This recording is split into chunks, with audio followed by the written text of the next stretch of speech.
तो ये तुम लोगों को बता रखा था मैंने, क्या बताया था इसमें, कोड बताया था, किसी को याद है? हेलो बोलो, बताया था ना। तो निकम्मा वाले कोड से ना मैं तुमको ये बताना चाहता था कि काष्ठा भी कहाँ से आता है, कला भी कहाँ से आता है। एक समय बीतने के बाद फिर का सेम लगता है। किसको ये प्रॉब्लम आई, किसी को आई? क्या चालू तुम्हें आई? किसी को कोई गड़बड़ हुई इसमें? नहीं हुई?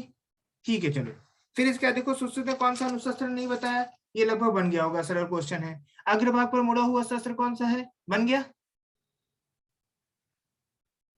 बना? ठीक है चलो। इसके सुश्रुत ने कौन सा यंत्र दोष नहीं बताया, चलो ये वाला कोटेशन ने याद कर लिया होगा, उसको बन गया होगा। और नहीं तो मैंने मार्क करवाया था अलग से कि यही क्वेश्चन वो पूछेंगे, और देखो यहीं से पूछते हैं। 7वां नंबर क्वेश्चन किसी ने गलत किया कि किस रोग में, हाँ सुनो, किस रोग में पिच्छिल अन्न को खिलाकर अग्निकर्म का निर्देश नहीं है। मतलब कि किसमें अग्निकर्म करते हैं, पिच्छिल अन्न खिला के किसमें अग्निकर्म करते हैं, ऐसा कोई चैप्टर पढ़ा था तुमने? जी सर पढ़ा, लेकिन मेरा गलत हुआ, उधर असमरी में है ना सर? सही है। हेलो बोलो।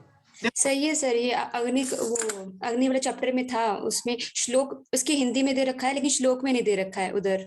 हाँ श्लोक में नहीं दे रखा है, और यही तुम लोगों को उधर बताया सी था। है ना इसका आंसर और सही। तुम लोगों को एक टर्म बताया था अभुक्तवत वाला, है ना, खाली पेट जो है शस्त्र कर्म कराने वाले, उसमें मैंने कोड बताया था मामू भागे, है ना। तो मूलगर्भ, अर्श, अस्मरी, फिर भगंदर, उदर रोग, तो वहां पे आता है वर्ड, और तुम लोग वहीं पे हमेशा फोकस करते हो, तो इसलिए क्वेश्चन यहाँ पे प्रॉब्लम करेगा। तो अग्निकर्म में उदर रोग का टर्म नहीं आया है। अग्निकर्म में उन्होंने बोला मूलगर्भ में करना है, अस्मरी में करना है, अर्श में करना है, पर उदर रोग ऐसा टर्म नहीं आया, इसलिए तुमको ये फोकस करना। क्या चारू, क्या? नहीं मूलगर्भ आया है, देखना बारवा चैप्टर खोल के देखो, मूलगर्भ है, मैंने देख के बनाया है।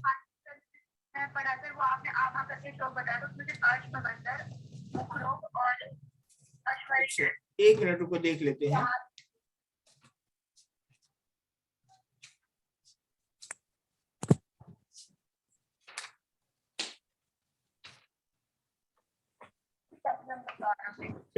सही बात है, मूलगर्भ भी नहीं है। ठीक है, ये क्वेश्चन ना कैंसिल कर दो, ये क्वेश्चन कैंसिल कर दो, या इसमें बोथ आंसर दे दो, ए एंड सी दोनों आंसर मार्किंग कर दो। 7वें का जिसने ए एंड सी दोनों आंसर लगाए, दोनों को मार्क्स मिलेंगे। ठीक है, फिर इसका देखो सुश्रुत के अनुसार मृत्युकल्प नहीं है, बन गया ये क्वेश्चन। ठीक है, अब देखो इसके बाद एक जो क्वेश्चन मैंने दिया ना, 9वां नंबर क्वेश्चन, 9वां नंबर क्वेश्चन में मैं तुम्हें सरलोह का बताना चाहता था। सरलोह का एक टर्म आया था, विसर्ग में दाह कर्म करने को कहा था ना, सरलोह पढ़ाया था विमर्श में कि ग्रंथि विसर्ग में दाह कर्म करते हैं, और चरक ने क्या बोला, दाह क्षारेण, ऐसा टर्म उन्होंने यूज किया, तो ये तुम लोगों को नोटिस करवाना था।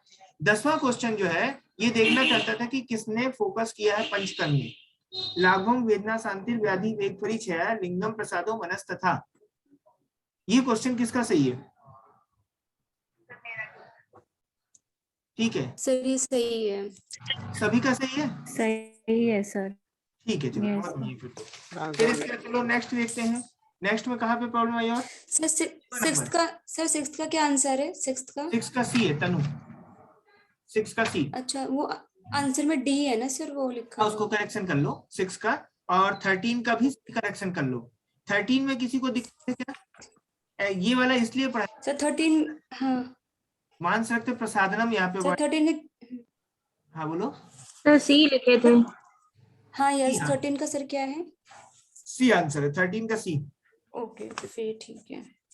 ठीक है सर हाँ सर जो 8th क्वेश्चन है उसका श्लोक है विष अग्नि शस्त्र मृत्यु कल्प शारो भवत्यल्पति प्रयुक्तम, तो इसमें चारों आ तो रहे हैं। नहीं, उसमें विष अग्नि शस्त्र शनि मृत्यु कल्प है ना, क्षार कहाँ आ रहा है? देखो विष है, अग्नि है, उसके बाद वाला वर्ड शनि मतलब होता है बिजली, जो थंडर गिरती है ना, पर क्षार वर्ड नहीं आया ना, तो सर उसके बाद जो शार वर्ड है उसको हम मृत्यु कल्प में नहीं लेंगे। क्षारो भवत, ये शार वाले चैप्टर का है ना सर, ये तो शार वाले चैप्टर का श्लोक वाला है ना, उसमें शार को अमृत पता है, बाकी सब और तो मृत्यु श्लोक को। देखो क्षार के लिए इसमें ऐसा कहा गया। नहीं सर, श्लोक में ही शार आया है, हाँ श्लोक में आया तो है शार। देखो इसमें ये कहा गया है कि जो क्षार होता है यदि उसका तुम उपयुक्त रूप से प्रयोग नहीं करते हो तो वो शस्त्र, शनि और अग्नि, विष, अग्नि, शस्त्र और क्षार इनके समान मृत्यु कारक है, ये बोला। लेकिन उसके लिए मृत्यु कल्प नहीं वर्ड बोला। मतलब इसमें यही क्वेश्चन और आता आपने अलग से लिखा है कि समझ सुश्रुत आ ने गया। क्षार को बताया है। क्या क्वेश्चन में क्या दिया मैंने?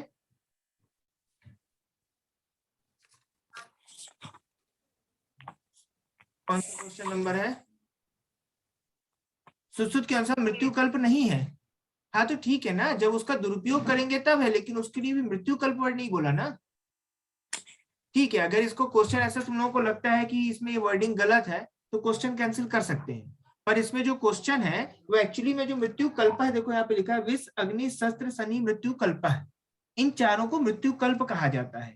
फिर क्षार के बारे में बोला गया कि यदि इसका उपयोग सही ढंग से नहीं करोगे तो ये रोग क्रिएट कर देगा। तो अगर तुम्हें लगता है तो फिर ठीक है, क्वेश्चन कैंसिल कर देंगे ये, पर इसमें इसी नहीं सर, क्वेश्चन सही है, समझ आ गया मुझे। क्या क्या रिचा? सर क्वेश्चन सही है, मुझे समझ आ गया सर। क्लियर हो गया ना वर्ड? ठीक है, यस सर। नेक्स्ट क्वेश्चन कौन सा? क्वेश्चन नंबर 27वां, ये वाले में बोल रहे थे ना। और इसके पहले किसी को कोई दिक्कत है? सर एक बार सारा ही रीड आउट करा लेना सर आप। नहीं, बहुत ज्यादा हो जाएगा ना, फिर क्लास नहीं हो पाएगी। अच्छा चलो, ये वाला नाचा परिश्रुतम, ये वाला चीज मैं बता चुका था, ये इंपॉर्टेंट है, उत्तराखंड में क्वेश्चन आ चुका है। नाचा परिश्रुतम, यहाँ पे लेपम के लिए वर्ड आया है, लेप का परिश्रुत प्रयोग नहीं करना है।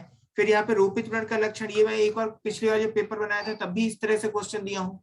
रोहित वर्ण और शुद्ध वर्ण और रूढ़ वर्ण, ये वाला कोटेशन कंफ्यूजिंग रहता है और सेम सा रहता है क्वेश्चन, तो गलत होता है, इसलिए इसका कोटेशन याद करना है, इसलिए क्वेश्चन दिया। फिर देखो सोफ की अधिक वृद्धि, शल्य मार्ग का रोपण न होना, पीड़ा न सहता, चोस और पाक किस स्थानगत शल्य का लक्षण है, ये तुम लोगों को समझ में आ गया होगा। इसमें देखो पेशी लिखा है, जब इसी में चोस और पाक नहीं होगा तो ये पेशी का लक्षण हो जाएगा। तो एक चीज से तुमको 2 क्वेश्चन कंफर्म कराए गए, ठीक है, समझ गए ये क्वेश्चन। अब अगर तुम लोग क्या करो, इस थ्योरी को भी पढ़ लोगे कम से कम, तो तुम लोग बहुत सारी चीजें कवर कर लोगे। फिर देखो खंड चक्र संयुक्त, ये तो मैं पता नहीं कितने बार बोल चुका, कितने बार करवा चुका, ये क्वेश्चन तुम लोगों को बन जाना चाहिए। इसमें देखो एक प्रॉब्लम थी, वहां पे आता है सिरा, धमनी, स्रोतस और स्नायु वर्ड आया था, पर जब हम पढ़ते हैं ना तो हमारे दिमाग में तो अस्थि, जब संधि वर्ड आता है तो स्नायु आता ही है, सिरा, धमनी, अस्थि, ऐसा आता है ना, तो इसलिए यहाँ पे फोकस कराने का टाइम था। किसी का ये क्वेश्चन गलत हुआ? नहीं हुआ, सबके सही, चलो अच्छा। फिर इसके बाद देखो 19वां तो तुम लोगों से बन गया होगा, 20वां बन गया, चतुर्विंशति परिणाह बना, ठीक है। इसका ध्यान देना, हिंदी में वर्डिंग दूसरी लिखी है और श्लोक में वर्डिंग दूसरी लिखी है। श्लोक में जो वर्डिंग आती है कि जो मुख और ग्रीवा का विस्तार होता है वो 24 अंगुल, मैंने तुम लोग बताया था जब ऐसे ऐसे करके करोगे तो 24 अंगुल हो जाता है, ऐसे नापोगे ना तो 24 अंगुल हो जाता है। लेकिन जब हिंदी में पढ़ोगे तो वहां मुख और ग्रीवा का अलग अलग बोला, 20 अंगुल, 4 अंगुल ऐसा करके, ये यहाँ से ऐसे 4 अंगुल, ये इसको 4 अंगुल बोला, तो वहां पे हिंदी और संस्कृत में गड़बड़ है, ध्यान देना। तो ऐसी जो कभी प्रॉब्लम आए तो हिंदी संस्कृत को मेन फोकस देना है, ठीक है। 21वां नंबर क्वेश्चन है, जो व्याधि पूर्व संज्ञक नहीं होती, उपद्रव स्वरूप नहीं होती, उसे प्राक केवल कहते हैं, नाम में आ रहा है प्रा, जो पहले उत्पन्न हुई, ठीक है। 22वां नंबर देखो, प्राक केवल व्याधि का चिकित्सा सिद्धांत क्या है? यथा दोषानुसार, यथा दोषानुसार, उसमें कोई कॉम्प्लिकेशन ही नहीं है तो तुम कॉम्प्लिकेशन का थोड़ा ट्रीटमेंट करोगे, तुमको तो सीधा से जो जोश है, अगर वात के कारण कोई रोग उत्पन्न हुआ, पित्त के कारण कोई रोग उत्पन्न हुआ तो उसकी चिकित्सा कर दो, खत्म हो जाएगा। प्राक केवल व्याधि का चिकित्सा सिद्धांत यथा दोषानुसार। जैसे मूल व्याधि चिकित्सा और प्रथम बलवान उपद्रव चिकित्सा, ये किसकी चिकित्सा करते हैं अपन? जो उपद्रव युक्त व्याधि होती है, उपद्रव के कारण जो उत्पन्न होती है, जैसे मान लो तुमको प्रतिस्याय हुआ और प्रतिस्याय के बाद तुमको ज्वर हो, कास आ गया, तो जो कास की चिकित्सा करोगे वो क्या करोगे तुम? मूल व्याधि, मूल व्याधि यानी क्या हो जाएगा? प्रतिस्याय। या फिर खांसी आते समय तो मान लो अगर खून आना चालू हो जाए तो खून की एक बलवान उपद्रव, जिसमें तुम्हें पहले कॉम्प्लिकेशन, तो बलवान यानी रक्त की पहले चिकित्सा करनी होगी, उसके बाद तुम खांसी की चिकित्सा करोगे। ठीक है, समझ गए इसका मतलब? मूल व्याधि और प्रथम बलवान उपद्रव चिकित्सा क्या होगी। इसके बाद आता है प्रथमावस्था चिकित्सा। तो प्रथमावस्था चिकित्सा जैसे स्टार्टिंग हुई है संचय अपृता दोषालवती नवत्रागति, तो जो संचय अवस्था की चिकित्सा वही कर दोगे। ठीक है, सुश्रुत के अनुसार गर्भाधान योग्य वय है, ये 25 और 16 तुम्हें मालूम है, पर इसका कंफ्यूजन क्या होता है 20 और 16, कुछ लोग ऐसे कंफ्यूज हो सकते हैं, क्योंकि जो 12 बोला है किसकी बोला है, विवाह योग्य वय बोला है। याद रखना सुश्रुत में भी 25 वर्ष और 12 वर्ष जो आता है फीमेल का वो विवाह के लिए होता है, लेकिन जो गर्भाधान के लिए वो 16 वर्ष है, इसलिए थोड़ा ये क्वेश्चन गलत हो सकता है। इसके बाद देखो 24 नंबर क्वेश्चन देखो, तो 24 नंबर का क्वेश्चन है, ये सार वाला क्वेश्चन है, तो चाहे चरक का हो चाहे सुश्रुत का हो, सार का क्वेश्चन पढ़ ही लेना, क्योंकि जो फिजियोलॉजी का क्वेश्चन बनता है ना क्रिया शरीर का, तो क्रिया शरीर में बहुत लिमिटेड क्वेश्चन होते हैं, जैसे क्या बनेगा, स्रोतस से बनेगा, या फिर उस प्रकृति से बनेगा, या फिर सार से बनेगा, या फिर दोषों के स्थान और क्षय वृद्धि के लक्षण। ये 4 टॉपिक है जिनसे तुम्हें क्वेश्चन मिलना ही है। कोई भी पीजी का पेपर बनेगा और जब वो क्रिया सारी से क्वेश्चन उठाएगा तो इन 4 टॉपिक से क्वेश्चन उठाएगा, जिसमें सूत्र 14 और 15, ये 2 चैप्टर फिक्स कर लो कि क्वेश्चन आएगा ही आएगा। समझ गए? तो इसीलिए यहाँ पे जैसे सार है तो सार के सारे क्वेश्चन तुमको रटना है, ये इंपॉर्टेंट टॉपिक है। आगम शास्त्र के अनुसार पाक, ये तुम लोगों को फोकस करवाना था, क्योंकि देखो वहां मधुर दिया है, अम्ल दिया है, तो मधुर और कटु होता है, तो कहीं तुम इस तरह भी ध्यान दो कि अम्ल ऐसा भी वर्ड कुछ हो सकता है, तो उसके लिए यहाँ पे मधुर और कटु दिया। ठीक है, कफ संस्मरण वर्ग में देखो ये तुम लोगों को पढ़ाते समय मैंने मार्क कराया था। मार्क इसलिए कराया था, आगम शास्त्र से क्या मतलब है? आगम शास्त्र मतलब क्या होता है, जो हमारे सुश्रुत संहिता पढ़ रहे हैं ना, पर सुश्रुत संहिता पढ़ते समय भी क्या होता है कि कुछ और आचार्यों के भी कथन सुश्रुत संहिता में लिखे गए हैं, क्योंकि जो हम सुश्रुत संहिता पढ़ते हैं वो टीका पढ़ते हैं, ना कि मूल सुश्रुत संहिता पढ़ते हैं। अंबिका दत्त शास्त्री की टीका पढ़ रहे हैं ना अपन, तो अंबिका दत्त शास्त्री की टीका होने के कारण क्या है कि उसमें ऐसा लिखा हुआ है। तो उसमें आगम शास्त्र से वो वाला तुम चैप्टर पढ़ोगे, कौन सा 40वां चैप्टर, जहाँ पे रस प्रधान है कि द्रव्य प्रधान है कि वीर प्रधान है, वहां अलग अलग ऋषियों के नाम दिए हैं ना, वो कहलाते हैं आगम शास्त्र। तो जो ये रस गुण वीर विपाक वाला चले ना यहाँ पे, तो मधुर और कटु बोला। इसमें देखो जो लास्ट में एक ऑप्शन दिया मैंने, गुरु और स्निग्ध, तो देखो गुरु और स्निग्ध क्या है, इसी को कहते हैं। मधुर विपाक ही गुरु होता है और कटु विपाक ही क्या होता है, लघु होता है, पर वो क्वेश्चन यूज हो जाता है या अपन को कैंसिल करना पड़ता है, इसलिए उसमें ऐसा डाला, नहीं तो ये दोनों क्वेश्चन डालना था। अब आते हैं कफ संस्मरण वर्ग में नहीं है, तो कफ संस्मरण वर्ग में देखो हरिद्रा गर्म होती है, दिमाग लगा लोगे। लाल चंदन जो होता है, थोड़ा सा ये तुम्हें लगेगा कि लाल चंदन तो चंदन से ठंडा होता है, पर लाल चंदन जो है गर्म होता है वो, ठीक है, इसलिए वो क्या करते हैं अपन वहां कफ संस्मरण में यूज करते हैं। रासना जो है वहां पे अलग से है, जो मैंने मार्क कराया था रासना, क्योंकि क्या होता है वात कफ सामक होता है, तो इसलिए यहाँ कफ संस्मरण वर्ग में लिखा हुआ है। इसमें देखो कालियक जो है ना, पीत चंदन या हरा चंदन उसका पर्याय है। तो कालियक जो है तुम्हें एक बार बताया था, एक कालियक टर्म आता है, कालियक चंदन के लिए आता है, कालियक यहाँ पे आता है, और एक और कालियक जो आता है किसी अंग के लिए आता है। अग्नाशय। डलहर ने बोला है, डलहर ने क्या बोला है, अग्नाशय के लिए बोला है, कालियक वर्ड बोला है। ठीक है, कालखंडा किसका पर्याय है, यकृत। पढ़ाते समय मैंने तो बताया था, कालखंडा का क्वेश्चन भी आ चुका है, सारंगधर ने कालियक अग्नाशय को। देखो अग्नाशय में अग्नि होती है ना, और अग्नि से जलने के बाद हमेशा चीज कैसी हो जाती है, काली पड़ जाती है, तो जो कालियक होगा वो क्या होगा, अग्नाशय। और जो कालखंडा है, तो तुमने देखा होगा लीवर, लीवर में कितने लोब्स होते हैं,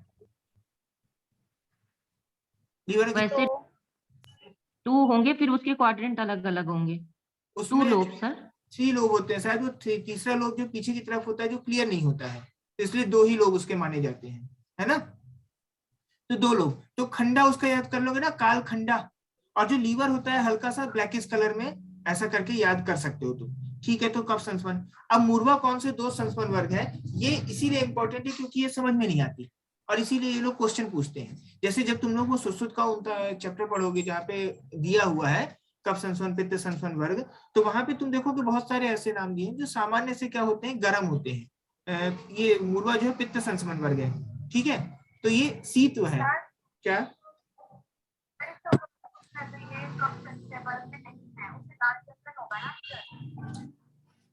कफ संस्मरण वर्ग में नहीं है। हाँ, लाल चंदन आंसर होगा, लाल चंदन को होगा ना 26। हाँ, कालियक जो है ना वो कब संस्मरण में होगा, वो 26 वाला करेक्शन कर लेना। उसका आंसर सी है, लाल चंदन।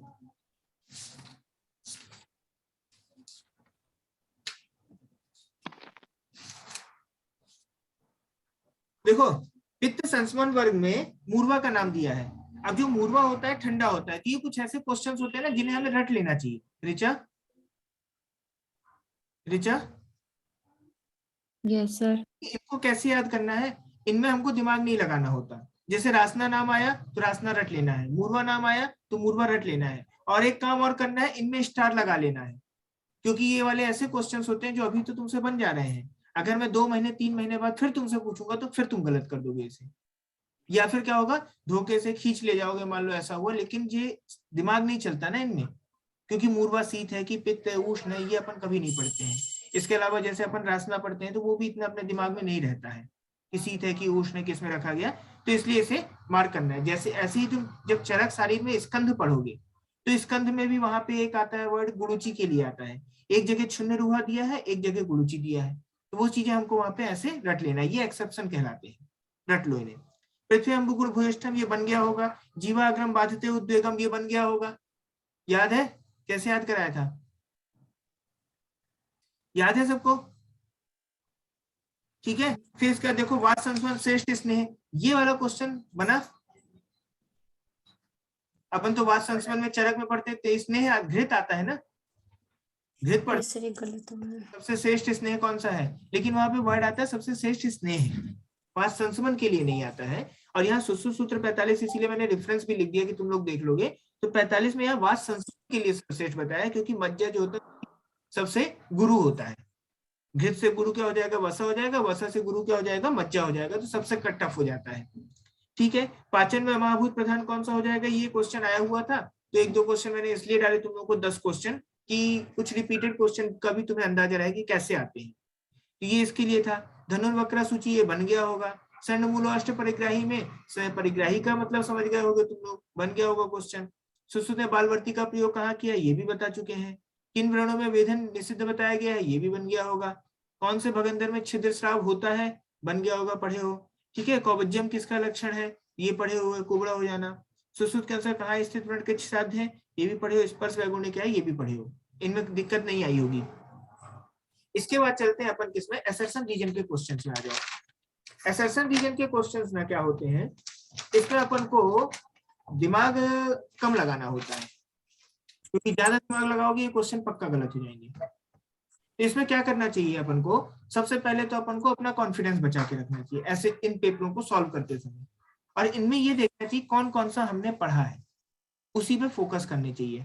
और जो नहीं बनते हैं, अभी तो तुम लोग तुक्का नहीं मारोगे, पर जब तुम फाइनल ईयर के एग्जाम में रहोगे, फाइनल एग्जाम में, तो जो क्वेश्चन नहीं बन रहे हैं तो बी या सी, ये 2 में से कोई एक ऑप्शन पकड़ के सारे तुक्के मार देना, तो तुम्हारा क्वेश्चन ज्यादातर सही होगा।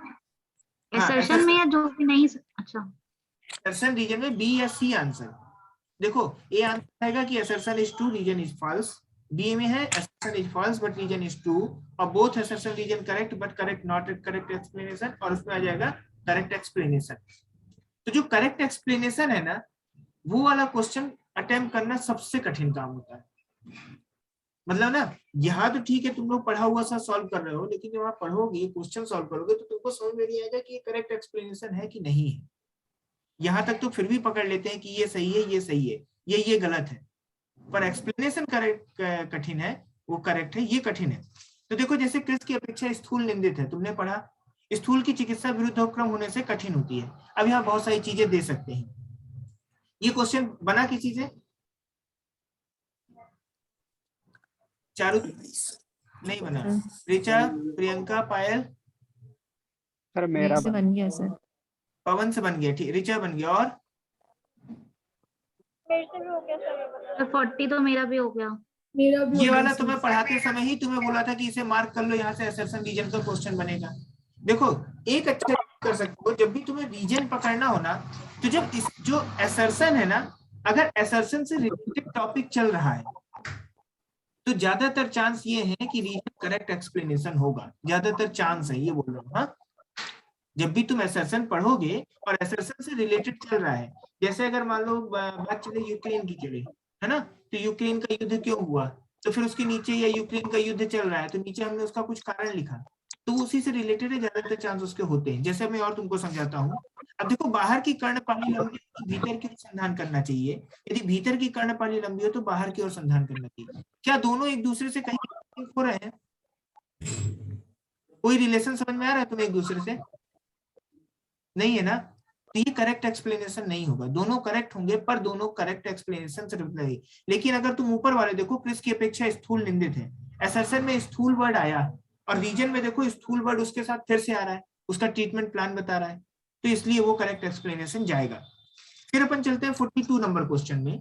42 नंबर क्वेश्चन तुमको सिर्फ पढ़ाने के लिए दिया गया कि तुम पढ़े रहो ऐसी चीजें। और वैसे मैंने ये जब पढ़ाते समय मैंने तुम्हें तीनों पॉइंट बताए थे, सुश्रुत के बताए थे और चरक के बताए थे और वाग्भट के बताए थे। पायल ने इसका आंसर भी दिया था। क्यों पायल, याद है? प्रकृति अधिष्ठान समुत्थान, है ना? तो देखो वहां पे यही सेम टर्म वाग्भट ने भी बोला, बस समुत्थान की जगह हेतु बोल दिया, इतना अंतर आया वाग्भट में। हाँ, तब देखो यहाँ पे दोषों के बिना रोग उत्पन्न नहीं हो सकता, ये चीज किसने बोली? सुश्रुत ने बोली, या कि बिना दोषों के रोग हो ही नहीं सकता। ये तो ठीक है, सही बात है, तुम लोग भी इतना जानते हो, असर्शन सही है।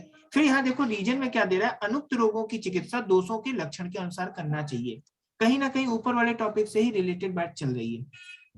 अब तुमको यहाँ बच के क्या रहना है कि एक लाइन सही लिखी हो, भले ऊपर लिखा है, ये वैसे पेपर में इतना टफ नहीं करते, इतना क्वेश्चन घुमाता ही घुमाता हूँ वो इसलिए कि तुम्हारी थ्योरी सुधराना है, पर उनका तुम्हारी थ्योरी सुधारने का पर्पज नहीं होता, उनका ये जानने का पर्पज होता है कि क्या तुम इस टॉपिक से गुजरे हो, तुमने ध्यान दिया है, इस तरह के टर्म तुम जानते हो।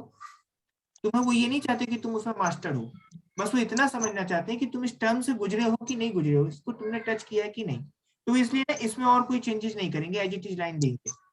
इसके बाद देखो 43 नंबर क्वेश्चन, ये क्योंकि सुश्रुत का था तो इससे रिलेटेड वाग्भट का भी हमने तुम्हें बता दिया कि देखो वाग्भट के अनुसार दोष निदान भेद से तथा आश्रय भेद से अनेक रोग होते हैं।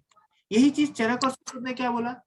चरक ने जो बात बोली थी, बोला अनुक्त रोगों में तुम्हें परेशान नहीं होना है, तुमको क्या करना है, लक्षण के अनुसार उसका नाम रख देना है, और चिकित्सा कैसे करना है, प्रकृति उत्थान और अधिष्ठान के आधार पर तुम उसकी चिकित्सा करते हो, ऐसा बोला। पर जो इन्होंने क्या बोला कि आश्रय निदान और आश्रय भेद से रोगों की उत्पत्ति बताई, निदान मतलब उसका कारण, और आश्रय भेद से उत्पत्ति बताई कि दोष अगर अस्थि धातु में जाकर कर रहा है तो अलग रोग उत्पन्न करेगा, मांस धातु में आश्रित हो रहा है तो अलग रोग उत्पन्न करेगा। वाग्भट के अनुसार रोगों की चिकित्सा प्रकृति अधिष्ठान हेतु, तो समुत्थान और हेतु एक दूसरे के पर्याय ही है। तो अगर तुम्हें समुत्थान और हेतु की मीनिंग मालूम है तो भी तुम इसमें गलत नहीं करोगे। फिर देखो यहाँ पे 44 नंबर क्वेश्चन देखो, तो ये तुमको पढ़ाया था कि जौ के सत्तू से बना हुआ कोहल। कोहल एक्चुअली बहुत इंपॉर्टेंट वर्ड है, कोहल से 2-3 बार क्वेश्चन आ चुका, वैसे जी कल्पना पढ़ाऊंगा तो वहां पढ़ाऊंगा, इसीलिए उससे रिलेटेड लाइन भी बता दिया कि त्रिदोष जनक होती है, इसलिए थोड़ी सी इंपॉर्टेंस रखती है, त्रिदोष जनक है ना। फिर देखो मधुर रस में मधुर, अनुरस, कसाय, रुक्ष और शीत होता है, ये तुमने पढ़ा। अब देखो दोनों टॉपिक अलग है, जौ सत्तू कोहल और मधु कोई आपस में रिलेशन नहीं है, तो तुम इसमें एक चीज तो कंफर्म हो सकते हो कि इसका डी ऑप्शन नहीं होगा, समझ रहे हो? तो 3 ऑप्शन में तो पहुंच गए, ये वर्ड्स क्लियर हुआ, 3 ऑप्शन में तुम पहुंच गए।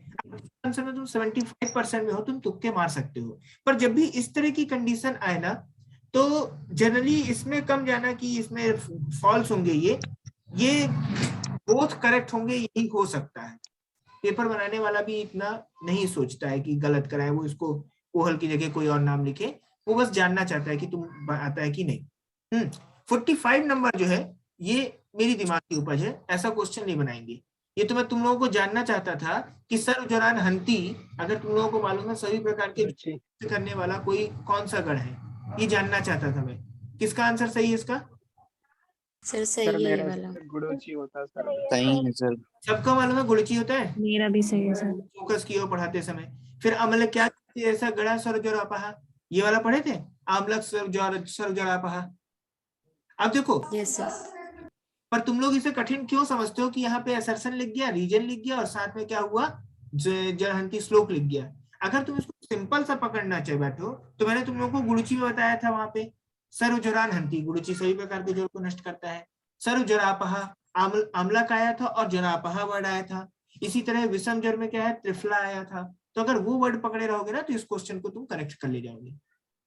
अब देखो मैं तुम्हारा कैसे नॉलेज यहाँ पे चेक किया, मैंने ये नॉलेज चेक किया कि सर्वज्वरान हंति को तुमने फोकस किया था कि नहीं किया था, सर्वज्वरापह को वर्ड फोकस किया कि नहीं किया। अगर सर्वज्वरापह तुम्हें याद है तो तुम इस श्लोक में कभी नहीं फंसोगे। एक बात तुम्हें और बताता हूँ, जैसे रुस्तम की कहानी तो शायद तुम लोगों ने सुनी नहीं, तुम लोगों में नहीं पढ़ाई गई होगी इंग्लिश में, ये पढ़ाई गई थी। एक रुस्तम नाम का आदमी था, वो लड़ाई में कभी किसी से नहीं हारता था, उससे जो भी लड़ने जाता था वो हार जाता था। तो एक बार रुस्तम का ही बच्चा था, वो लेकिन अलग हो गया था अपने पिता से, उसे नहीं पता था, तो वो लड़ने गया था अपने पिता से ही। तो वो अपने पापा को पहचानता नहीं था, तो वो लड़ रहा था उससे। जब लड़ रहा था तो लड़ते लड़ते जो बेटा है बाप से, वो बेटा जो है जीतने लगा और बाप हारने लगा। पर बाप को मालूम था कि मैं हार नहीं सकता हूँ, तो फिर से उसने अपनी एनर्जी रिगेन करने के लिए चिल्लाया तेज से अपना नाम रुस्तम। तो जैसे ही उसके बेटे ने सुना कि ये रुस्तम से मैं लड़ रहा हूँ, तुरंत वो कमजोर पड़ गया और हार गया। यही चीज तुम लोगों के साथ पेपर में होती है। पेपर जब तुम लोग बहुत लंबी सा देखते हो ना, बड़ा सा देखते हो और कुछ टिपिकल वर्ड देखते हो, तो तुम लोगों को लगता है कि अरे यार ये तो बहुत कठिन चीज है, हमसे बनेगा ही नहीं, हम तो इतना पढ़े ही नहीं है। अब बस वहीं पे तुम लोग गलत कर देते हो, असर्शन रीजन को बड़ा हवा जैसे मान लेते हो कि ये क्या है, किसमें है। तुम लोग को इसमें करने ही नहीं है। भीतर बाहर की कर्णपाली लंबी होती है, भीतर की कर्णपाली छोटी है, ये तुमने पूरा पढ़ रखा है, पूरा पढ़ा है ना सूत्र 16। अब इसके बाद देखो 46 नंबर क्वेश्चन देखो, 46 नंबर में लिखा है साठी चावल रस विपाक में मधुर होता है, ये तुमने पढ़ा है, सिंपल सी बात है। कोरदूस साली वर्ग में आता है, क्या सही है ये बताओ?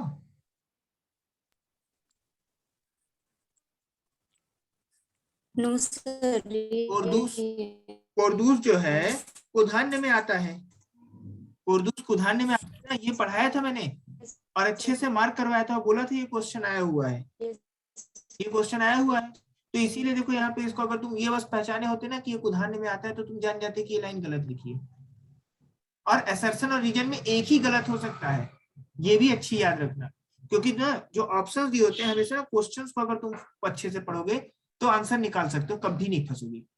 देखो क्वेश्चनों को कैसे नहीं फंसोगे, जब कोरदूस साली वर्ग में आता है कुधान्य में है तो मतलब रीजन गलत है। रीजन अगर गलत है तो सी और डी आंसर तो कभी हो ही नहीं सकता। अगर एक भी तुमने पकड़ लिया कि ये गलत है तो सी और डी आंसर तो हो ही नहीं सकता, मतलब वहां से बच गए तुम, अब 50% पे आ गए।